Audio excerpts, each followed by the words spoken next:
لو بتبدأ في البرمجة ولسه مش عارف تبدأ منين، يبقى ركز معايا في الفيديو ده كويس جدا. النهاردة هنتعلم سوا خطوة بخطوة ازاي نحمل برنامج مهم جدا اسمه الفي اس كود، ونجهز جهازك علشان تكتب أول كود بلغة بايثون. يعني هتخرج من الفيديو ده جاهز تبرمج وتكسر الدنيا. يلا نبدأ على طول. طيب أول حاجة هنعملها إننا نروح نحمل في اس كود، ده البرنامج اللي هنكتب عليه الكود بتاعنا وبيسهل علينا الدنيا.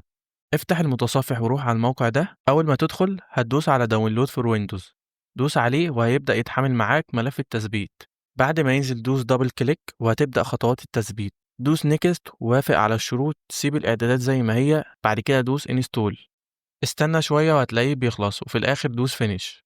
وخلاص كده احنا حملنا في اس كود وثبتناه زي الفل. دلوقتي في اس كود نزل، بس لسه محتاجين حاجة مهمة جدا وهي لغة بايثون نفسها، لازم نحملها عشان نقدر نشتغل. افتح الموقع ده هتلاقي داونلود بايثون، دوس عليه وهينزل ملف التثبيت.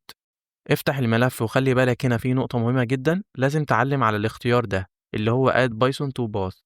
بعد كده دوس على install now، استنى شوية وهتلاقيه خلص. كده الجهاز بتاعك بقى فيه لغة بايثون جاهزة تشتغل. يلا بينا نفتح في اس كود لأول مرة. أول ما تفتحه هتلاقيه بيقولك تنزل شوية إضافات، احنا محتاجين نضيف الإضافة بتاعة بايثون. من الشمال دوس على الاكستنشنز، فوق في البحث اكتب بايثون، أول نتيجة من مايكروسوفت دوس انستول. كده في اس كود اتوصل بلغة بايثون اللي نزلناها. وصلنا بقى للحتة اللي بنستناها، هنكتب أول كود بايثون في حياتنا. من في اس كود دوس نيو فايل، بعدين سيف as، سمي الفايل first.py.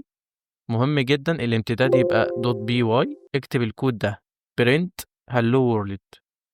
علشان تشغله دوس كليك يمين على الكود واختار run python file in terminal. هتلاقي تحت في التيرمينال ظهر الكلام اللي كتبناه.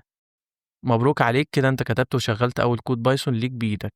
كده خلاص عملنا كل حاجة، حملنا في اس كود، نزلنا بايثون، ربطنا الاتنين ببعض، كتبنا أول كود في حياتنا. اللي جاي هيكون أحلى وأقوى، هنتعلم ازاي نحل مشكلات، نعمل مشاريع، ونتعمق في البرمجة واحدة واحدة. لو عجبك الفيديو دوس لايك واشترك في القناة وفعل الجرس عشان تشوف باقي الدروس، وسيب لي في الكومنت ايه أكتر حاجة نفسك تتعلمها في البايثون.